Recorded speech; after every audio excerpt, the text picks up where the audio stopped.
Hi, I'm back. It's Erin with Aves. Today I'm going to compare Apoxie Paste and FIXIT Paste for you. They are two of our two-part paste products. Apoxie Paste is a little thicker, more like a pancake batter.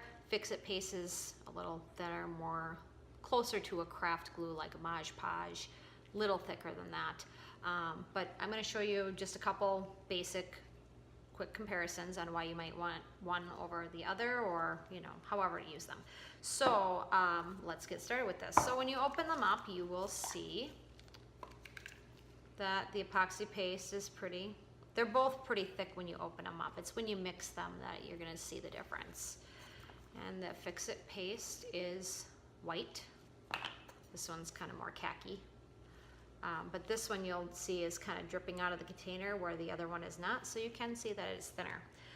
One of the tricks in the other videos that I've done is gently heating the product to make it more fluid. So I'm going to quickly show you how to do that again, just because I think it's worth talking about. Heat accelerates working time, which means it's shortening it. And so instead of 3 hours, you're going to have about 30 minutes to do something with this, and that's kind of helpful. So we only heat the part A, we do not heat the part B. It's not necessary at all, and in fact it sets up entirely way too fast for anybody to actually do anything with it if you do that. So word of caution, use common sense if you're going to stick this in the microwave, please, because hot and sticky is not a really great combo on your skin. So glove up and protect your skin, and walk over to your microwave, take the cap off, stick it in here. We're just going to do 15 seconds. And while that's heating up, so it's going to be much more fluid, you're going to notice that. It's going to be hot, so you might even want to use a pot holder to take it out of the microwave. I'm pretty used to it though, so I don't do that. And again, just protect your skin. It's not really that hot, but it might be really hot to you. It's no worse than candle wax.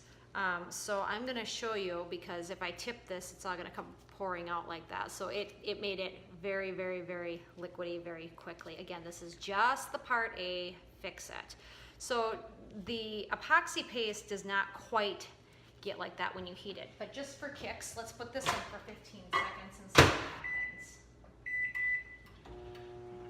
And there's less in that container, so I'll probably cut it off just a little early.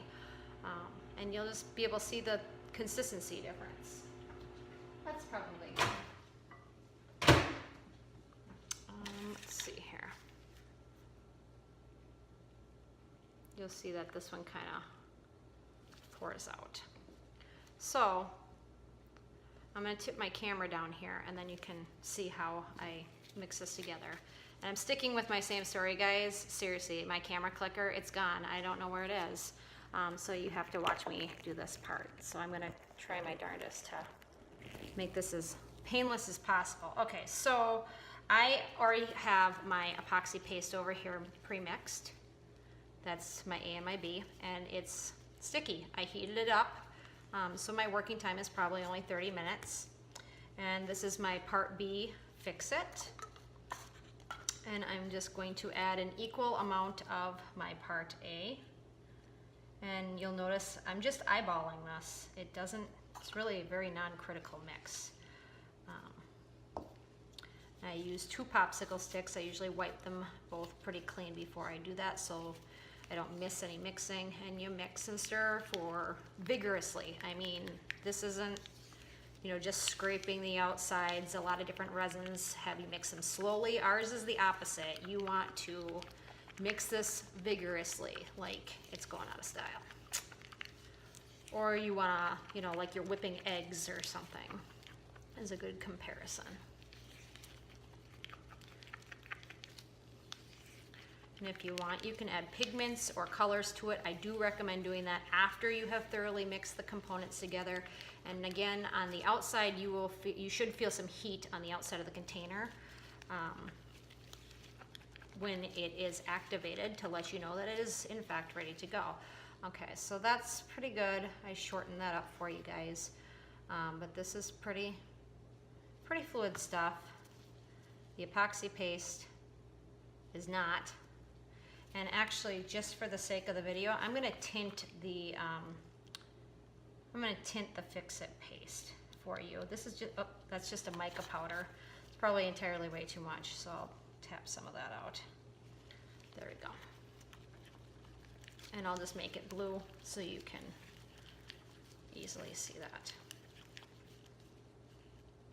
There, one's blue, one's not. All right, I take that back. Let's add a little bit more. I want this stuff really blue for you. You can use any kind of pigments. Look for the other video and you'll see my list of pigments that you can and should use or versus not. And those work just fine with the Fix-It paste also. So this is nice and fluid in my opinion. So the different viscosities of this, the epoxy paste I mentioned is clearly thicker. And so when you apply this, you could apply this to any type of a surface. So I will just smear some on here for you to see how it kind of stays afloat. And here I have a styrofoam ball, and I'm gonna do the same thing. And you will see that it really sits on top. You know, it doesn't really seep in. That's what epoxy paste does. I also can apply this to more of a vertical surface, and it's not gonna go anywhere. Now, when I do this with the Fix-It paste, you know, I could wrap it around this ball if I wanted, and it's not gonna be any problem. Now the Fix-It paste on the other hand, so here's my blue Fix-It paste. It's really fluid, I mentioned that, and so when I apply this, see the difference? The blue, you can see it's seeping into it versus sitting on top. So it's gonna maybe take more product if it seeps into your cracks. It just really depends on what type of application you want. So this is several times going over, but if you thinly apply this, that's what you're gonna end up with is the little, you'll see everything through it versus, like I said, the epoxy paste sits more on top. So some other application here with this, let's see. You can put it on, you know, the tin foil is gonna be the same thing. You're gonna see it through. It's a thinner product, so you can see details through there. Maybe you don't want it to seep down in the cracks. If you don't want it to seep down in the cracks, then use the epoxy paste. But the Fix-It paste, like I said, that'll really get into your crevices there. And you know, the other thing is dumping and pouring it. So with the Fix-It paste, this pours out really nicely.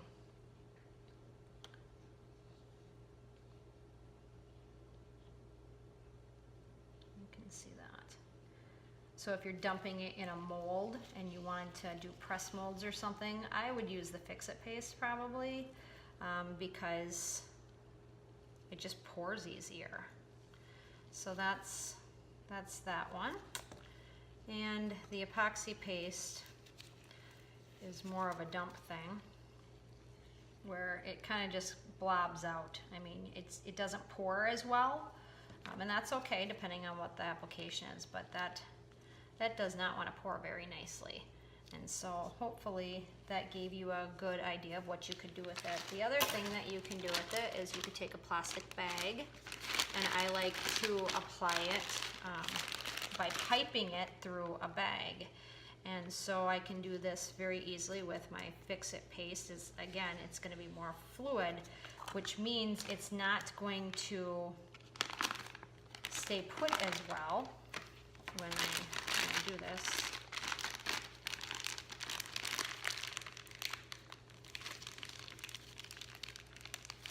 Okay, we got some in the corner of the bag. And so we'll cut the corner of the bag.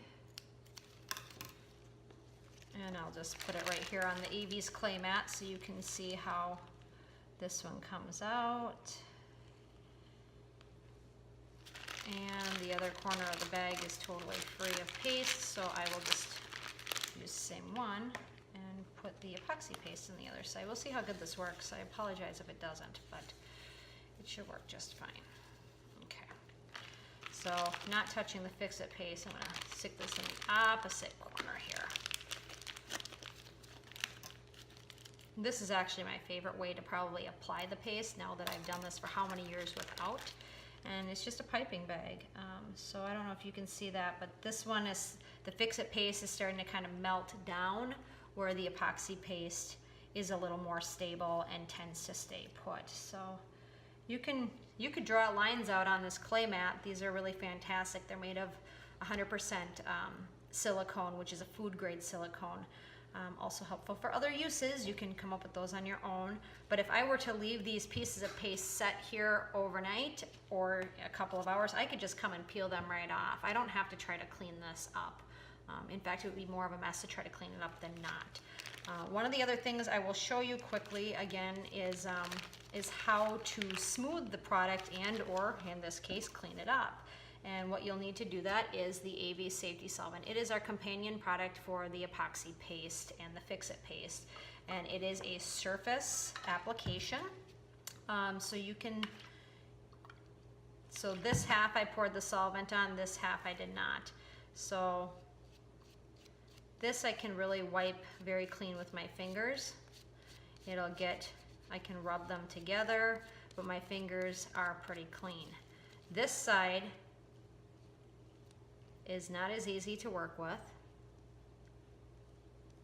There's no solvent on it. It is much more difficult to smooth. So this side has the solvent. It plays really nicely. And I can make this very thin and rub it all over the place wherever I want it. And this is really kind of messy. So that also works for cleaning it up. Off your tools, your fingers, your gloved fingers, your clay mats, whatever, however you want to clean it up. But I definitely recommend the safety solvent and definitely wear gloves.